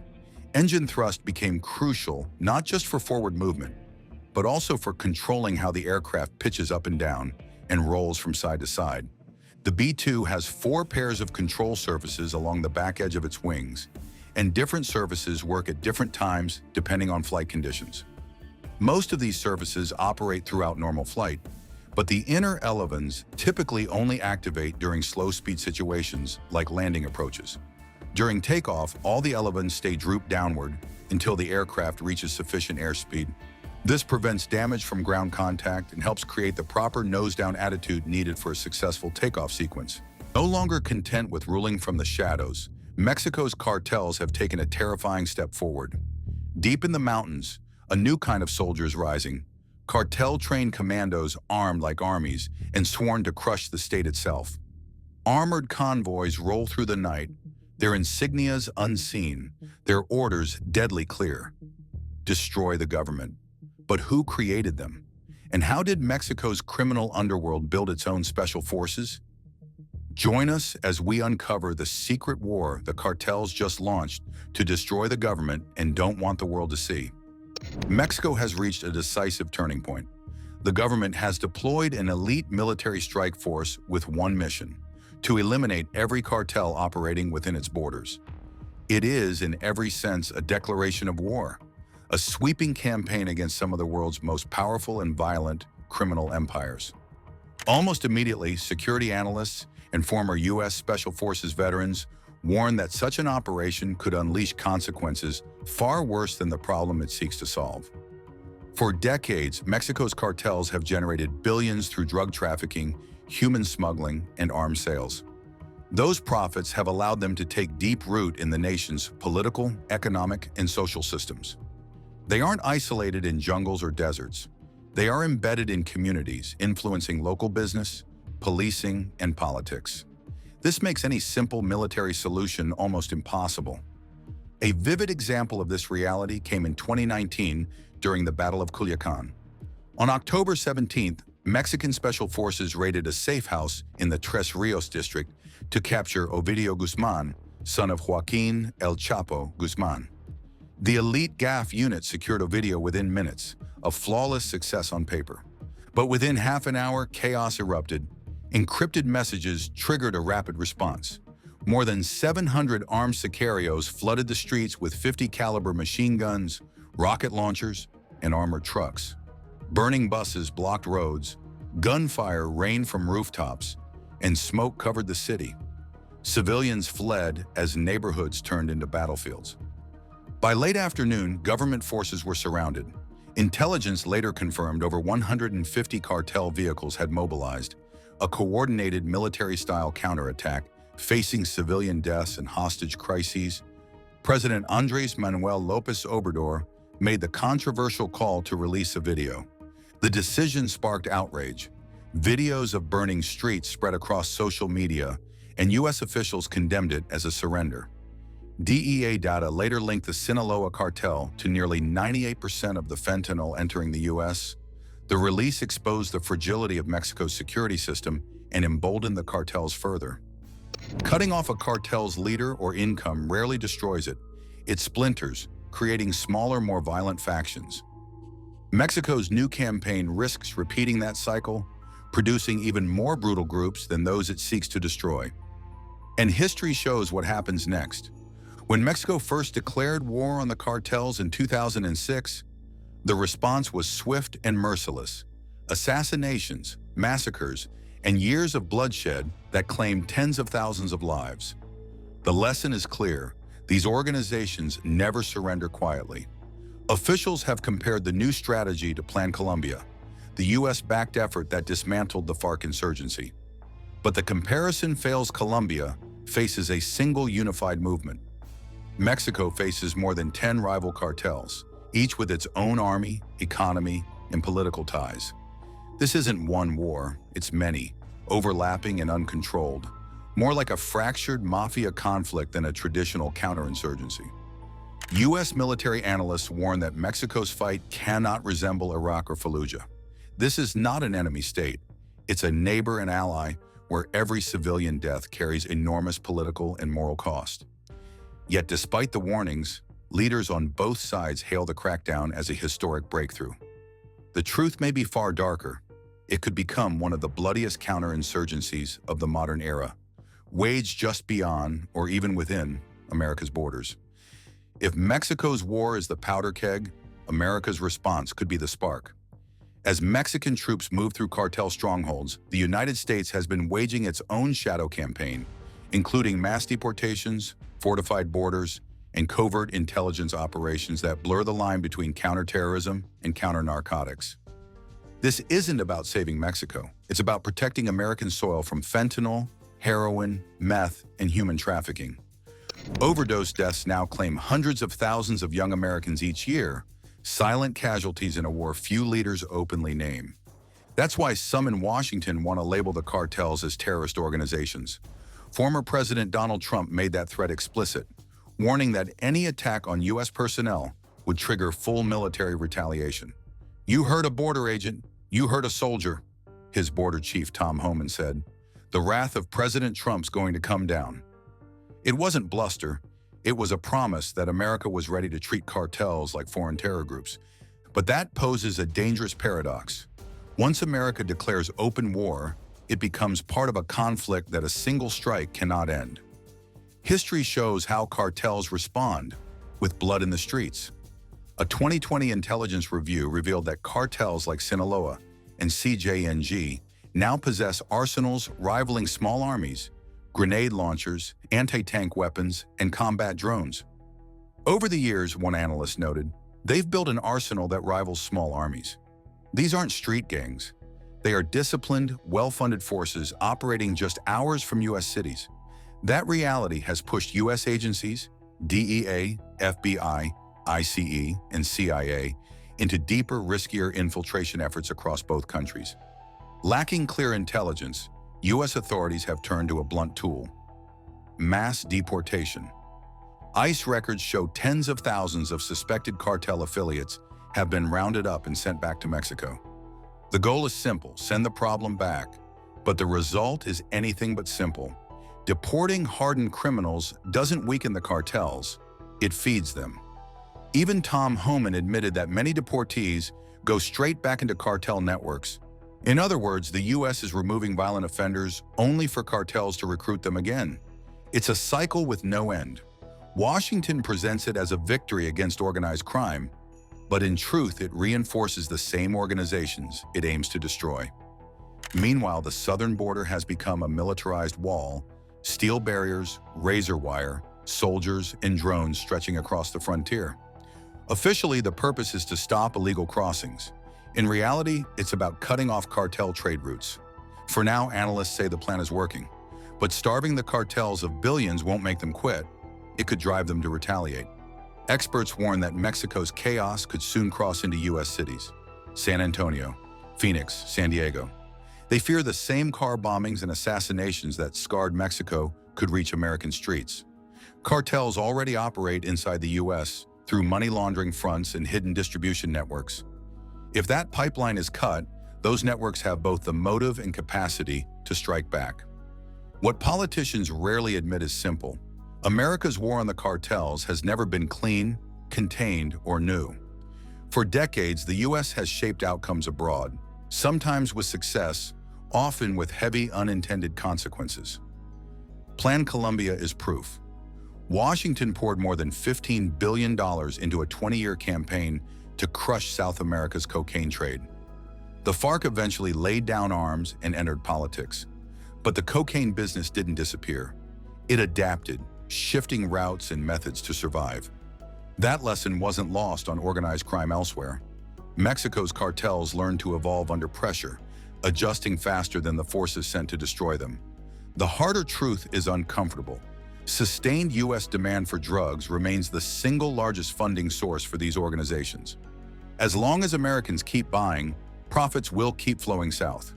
You can capture leaders, raid compounds, and fortify borders, but the vacancies left behind are quickly filled by new, often more ruthless successors. Put together, the current approach forms a self-reinforcing cycle. Militarize the border, choke revenue, deport offenders, and still feed the market that sustains the trade. That pattern is not a strategy for resolution. It is a formula for endless violence. So let's rip off the bandage and examine the few tools that could actually break the cartel's hold, and why most politicians lack the will to use them. Cartels are businesses first and armies second. Like any business, they survive on steady cash flow. Cutting off that money cripples their power, a tactic proven against groups like Al-Qaeda and ISIS through frozen accounts, disrupted transfers, and intercepted smuggling routes. In the United States, cartel funds flow through legitimate facades: real estate, car dealerships, shipping firms, and even regulated cannabis ventures, all laundering billions under respectable names. That's why many financial investigators insist the most potent weapon isn't a rifle, but a forensic audit that traces money through shell companies, crypto wallets, and offshore accounts. The obstacle is clear. Cartels are masters of concealment, using layers of corporations, cryptocurrencies, and foreign banks. Exposing those channels would require financial transparency that America rarely imposes on its wealthiest citizens. Worsening the problem is a thin U.S. intelligence picture inside Mexico. Every raid or strike risks being launched on incomplete data, and a missed target can mean civilian deaths and propaganda victories for traffickers.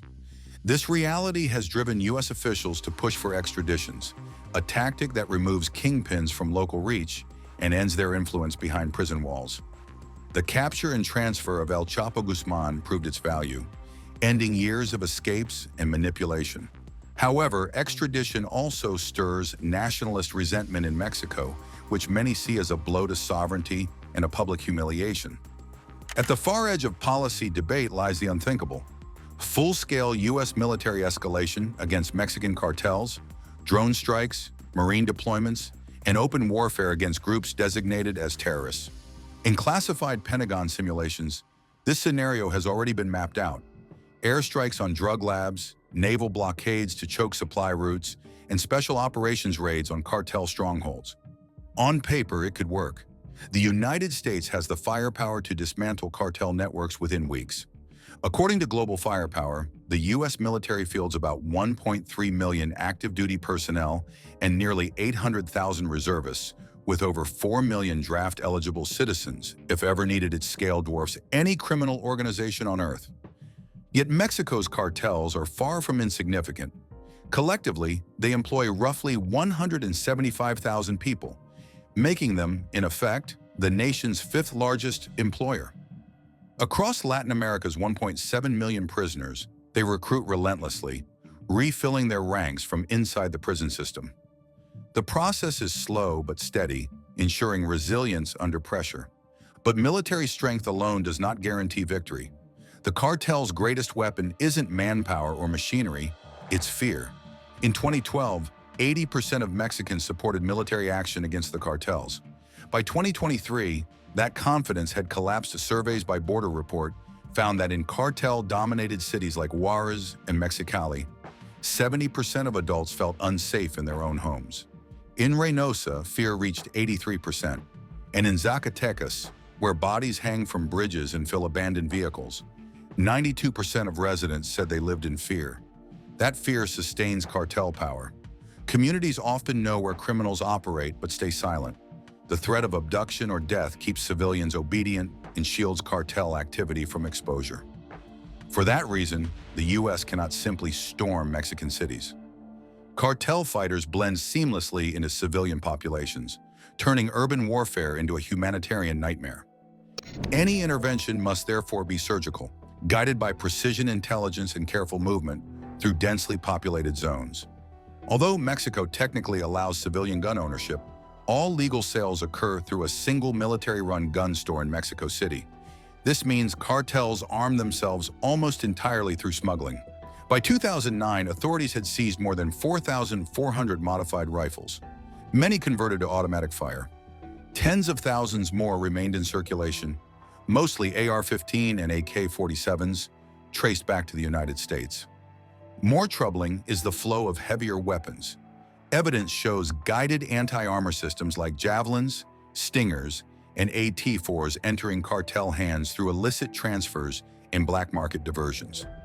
These weapons raise the stakes of any direct engagement, turning raids into potential urban battlefields. Even so, America's military advantage remains overwhelming. Thousands of tanks, artillery units, and armored vehicles, supported by advanced infantry weapons and missile systems, ensure dominance in open combat, but raw firepower alone cannot solve a conflict fought among civilians. Every strike risks collateral damage. Every operation demands restraint. A U.S. campaign would likely begin with containment, not assault. Forces would encircle target cities, establish checkpoints, and issue public warnings through local media. Civilians would be told to shelter indoors as schools and businesses shut down.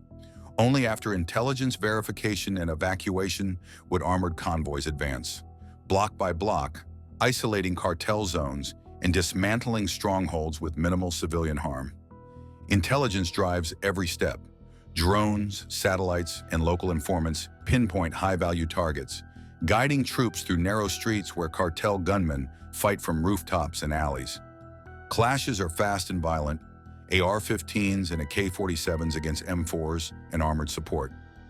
Backed by coordination and training, U.S. units typically force retreats within hours. But even under pressure, the cartels are experts at escape. Decades of conflict have taught them to vanish.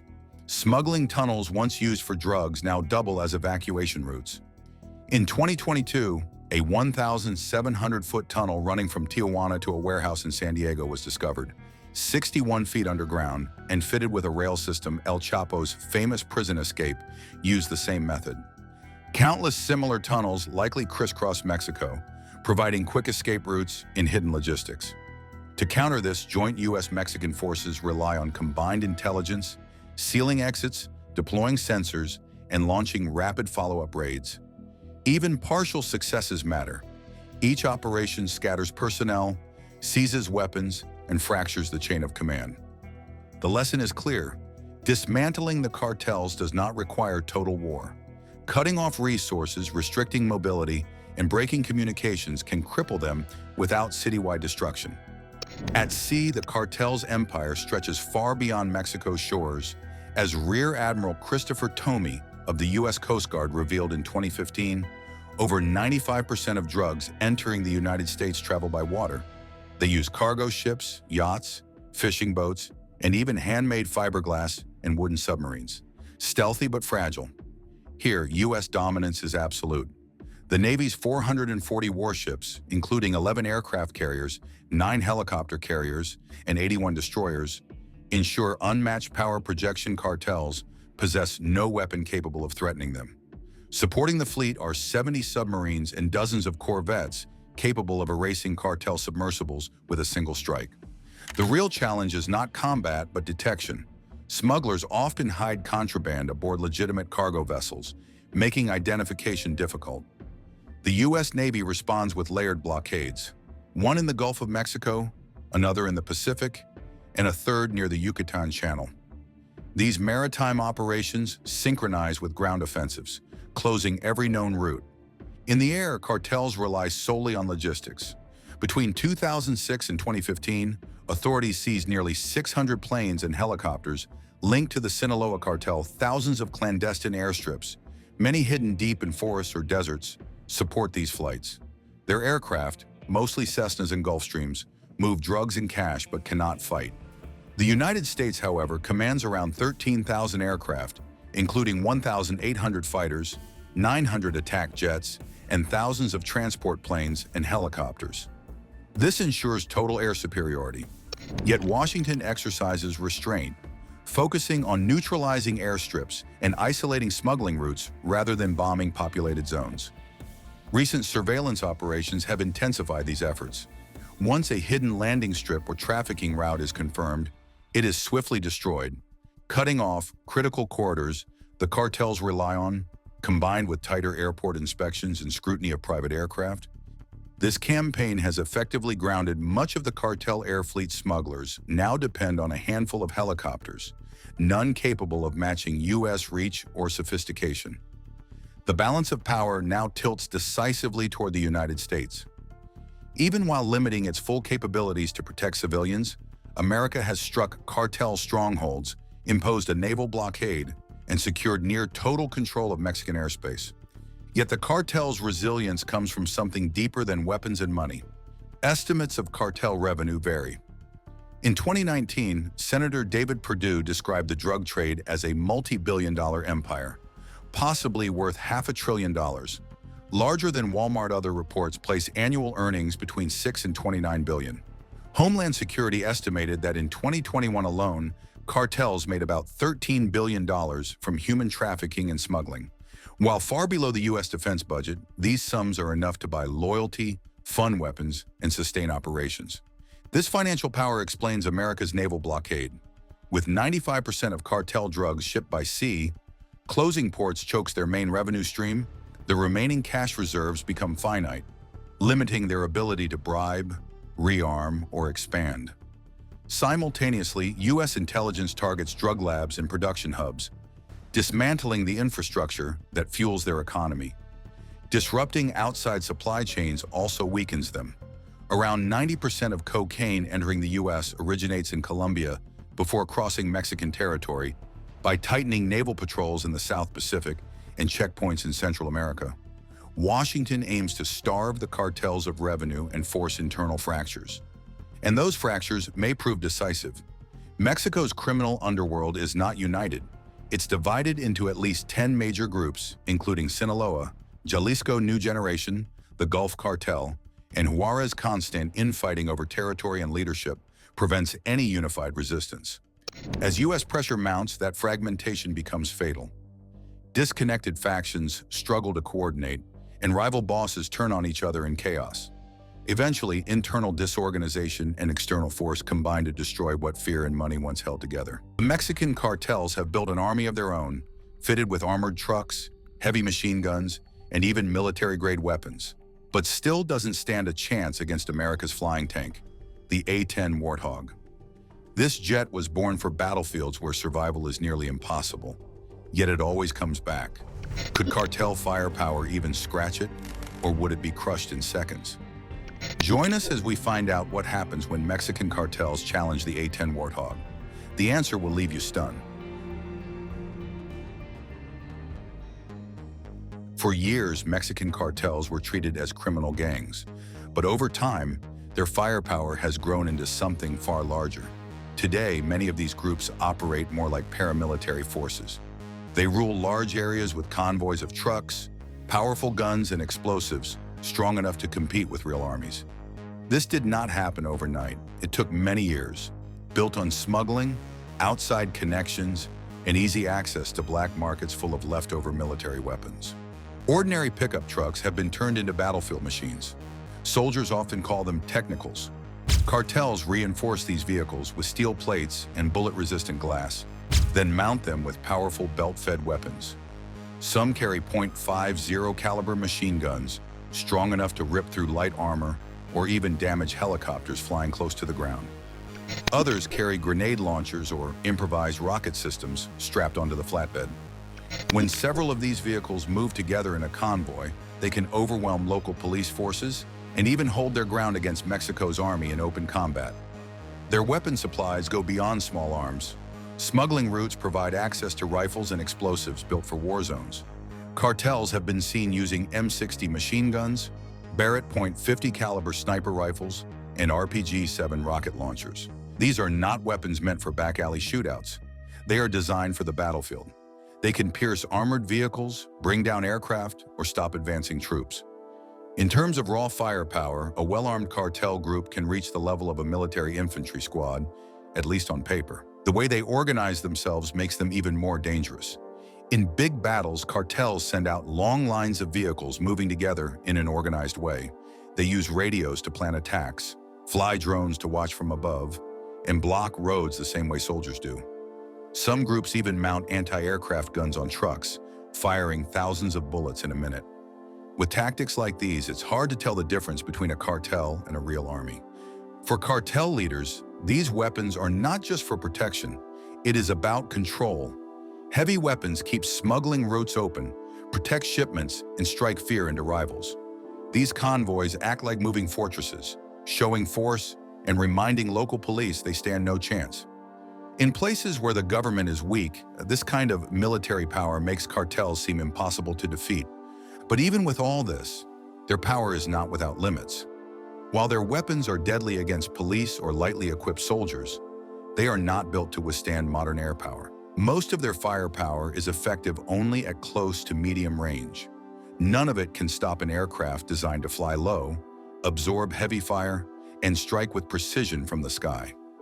This is why many argue that, despite their growing strength, cartels cannot truly match a professional military. Their armored convoys, machine guns, and rocket systems give them the appearance of an army and the confidence to fight like one. But when placed against platforms such as the A-10 Warthog, their weapons become little more than easy targets waiting to be destroyed. Cartels may look powerful on the ground, but their strength fades when compared to an aircraft built to take hits and keep fighting. The real question is, how can convoys and trucks stand a chance against a machine like that? The A-10 Thunderbolt II, better known by its nickname Warthog, was built with a single goal: to protect troops on the battlefield. Unlike sleek fighter jets that rely on speed, the A-10 was made for endurance, precision, and resilience. It flies low, stays near the battle, and delivers massive firepower right where it's needed. One of its key features is the titanium cockpit, known as the bathtub. This thick armor protects the pilot from machine guns and even direct strikes from anti-aircraft weapons. The armor is so effective that planes have returned to base with engines damaged, wings torn, or fuselage riddled with holes, yet remain flyable. Few aircraft in history have shown that kind of toughness. Its most famous weapon is the GAU-8 Avenger, a massive rotary cannon that dominates the front of the aircraft. With 7 barrels, it fires 30mm depleted uranium shells at nearly 4,000 rounds per minute. Each shell can punch through tanks, fortified bunkers, or armored vehicles. The gun is so large that the rest of the plane was designed around it. When the cannon fires, the recoil is powerful enough to slow the jet mid-flight.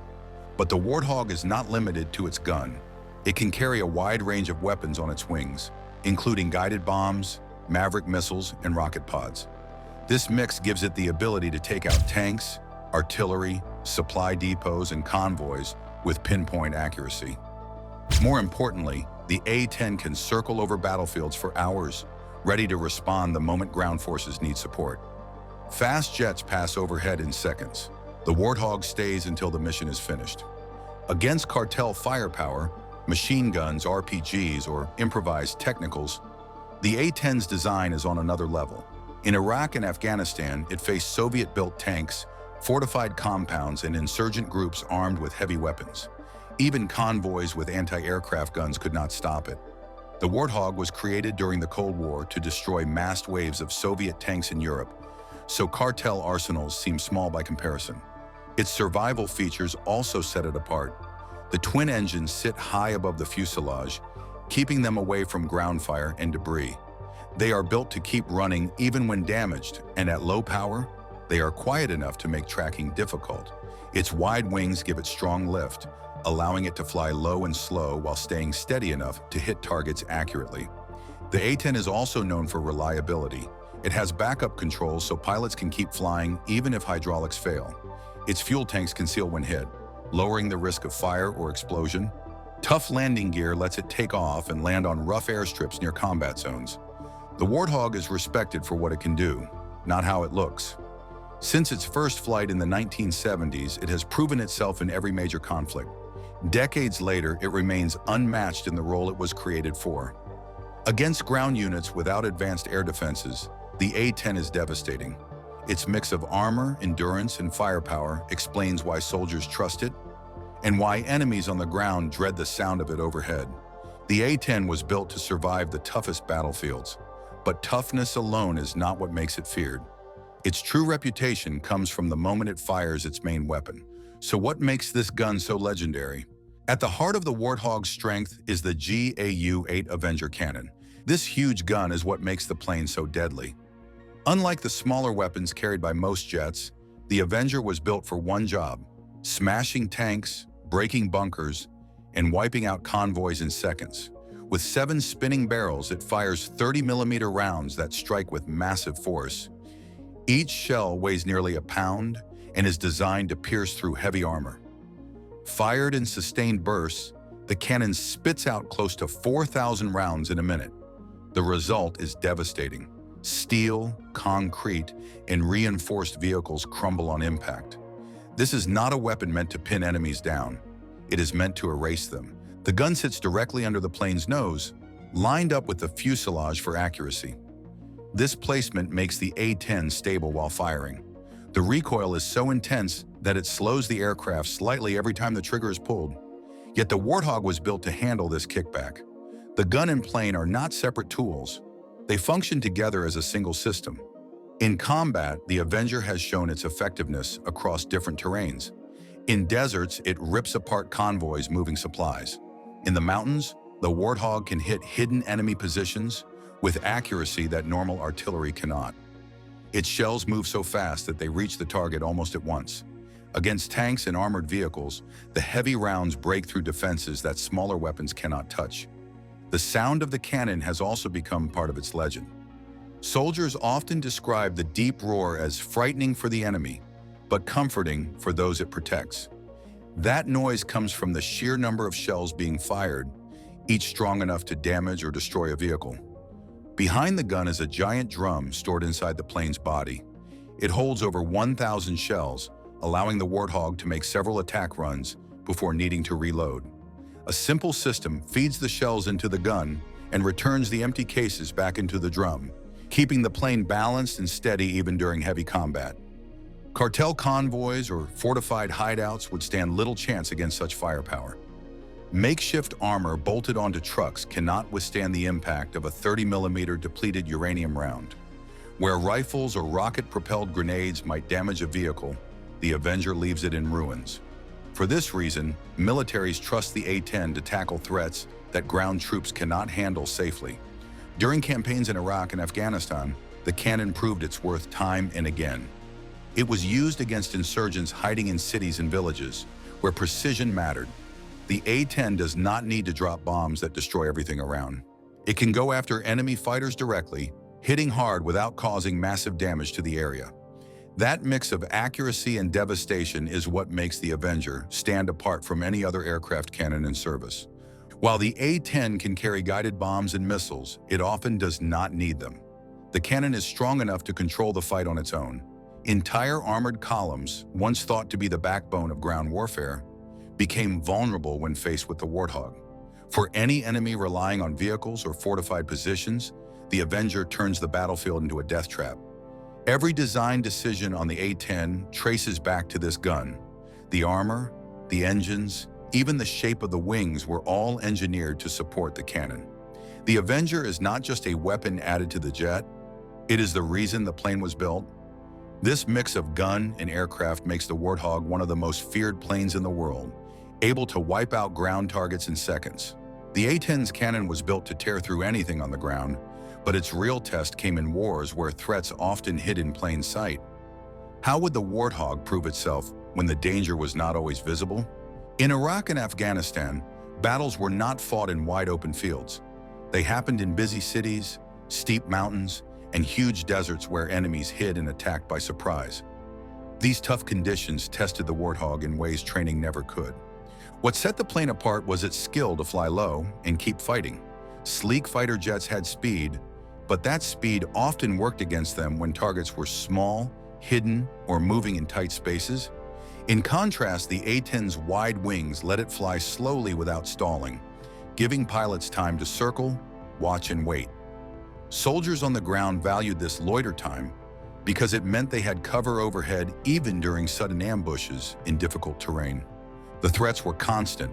Insurgents relied on roadside bombs, rocket-propelled grenades, and heavy machine guns. Some even had access to old Soviet-made anti-aircraft weapons. While these could be deadly to helicopters or light planes, the Warthog was built for punishment. Its titanium armor, backup systems, and rugged design allowed it to keep flying after taking hits that would bring down most aircraft. Many A-10s came back to base full of holes, yet still able to fight another day. In Iraq, one big lesson stood out. Accuracy was more important than sheer power. Enemies often hid in plain sight, driving in regular cars and trucks mixed with civilians. Dropping bombs or firing missiles could harm innocent people. But the GAU-8 cannon provided pilots a way to hit their target with much more control. This made the A-10 especially useful in modern wars, where protecting civilians was just as important as defeating the enemy. Afghanistan brought a different test. Its high mountains, deep valleys, and far-off villages gave fighters plenty of places to hide and made moving supplies difficult. The Warthog adjusted to this challenge. It could take off and land on rough airstrips close to the action, instead of relying only on big bases far away. This meant it could refuel, rearm, and get back into the fight quickly, staying close to the ground troops who needed help. The sound of the Warthog was also a weapon on its own. Soldiers often said hearing it circle above gave them courage, knowing backup was near. For the enemy, that same sound was a warning. If they moved or showed themselves, they could be struck within seconds. This fear kept many fighters hidden or forced them to pull back. The A-10 also proved itself as more than a tank killer. In both wars, it destroyed mortar crews, artillery sites, hidden bunkers, and supply depots. It protected convoys, covered medical evacuations, and provided a shield for soldiers caught under fire. Its mix of endurance and heavy firepower made it more than an attack plane. It became a guardian for the troops it supported. Together, Iraq and Afghanistan solidified the Warthog's reputation as the specialist for close air support. Other jets may dominate dogfights or deliver high-speed bombing runs, but few can match the A-10's ability to fly low, absorb hits, strike precisely, and stay on station for hours. These qualities made it one of the most dependable aircraft in modern warfare. The lessons were clear. Survival, accuracy, and persistence matter more than sheer speed, or the newest technology when enemies hide among civilians or rugged terrain.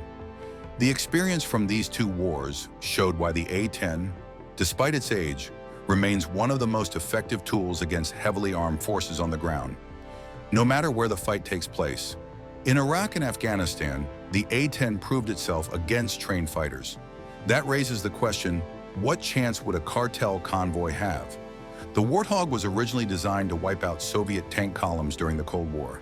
A cartel force, even one with improvised armor, would not last long under that kind of firepower.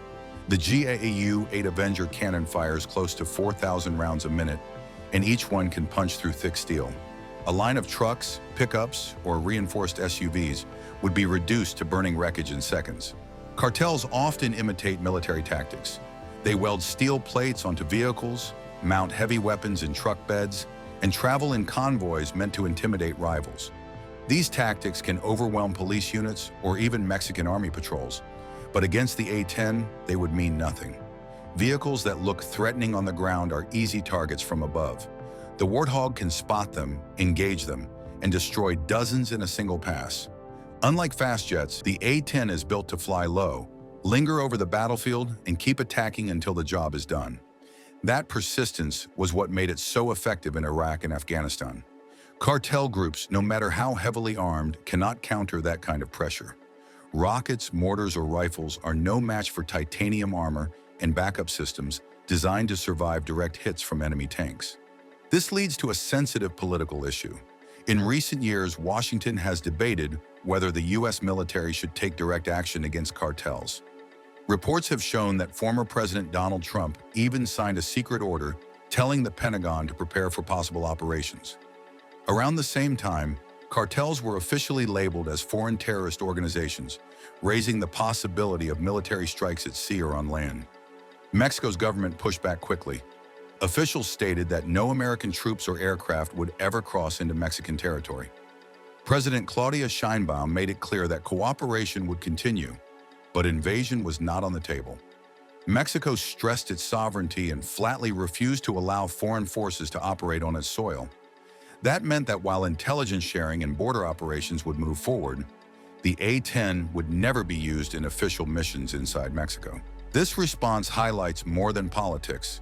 It shows just how destructive the A-10 would be if it were unleashed on cartels. Police raids and small unit military actions are targeted and limited. The Warthog, on the other hand, delivers overwhelming force. A short mission could wipe out convoys, safe houses, or supply lines in minutes. The damage would be immense, and it would spill over far beyond one border. For that reason, cooperation has focused on other methods: intelligence, surveillance, and border security. Joint efforts track the flow of fentanyl, weapons, and migrants. Cartel finances are hit through sanctions, seizures, and tariffs. At the border, drug seizures, especially of fentanyl, have been cut nearly in half, and illegal crossings have dropped as enforcement tightened. These measures show the clear line between law enforcement and full-scale military power. Even so, the fact remains, if any cartel ever faced the A-10 directly, the fight would be over before it began. Convoys would be shredded, hidden compounds uncovered, and supply routes broken within hours. The Warthog was built for battlefields where tanks and anti-aircraft weapons filled the horizon. Against convoys of trucks and light arms, the result would be pure destruction. That is why planners may examine the idea but stop short of using it. The firepower is not just overwhelming, it is absolute. Facing the A-10 is not a battle, it is suicide. Thanks for watching. While you are still here, click on the link on your screen to check out another of our videos. See you there.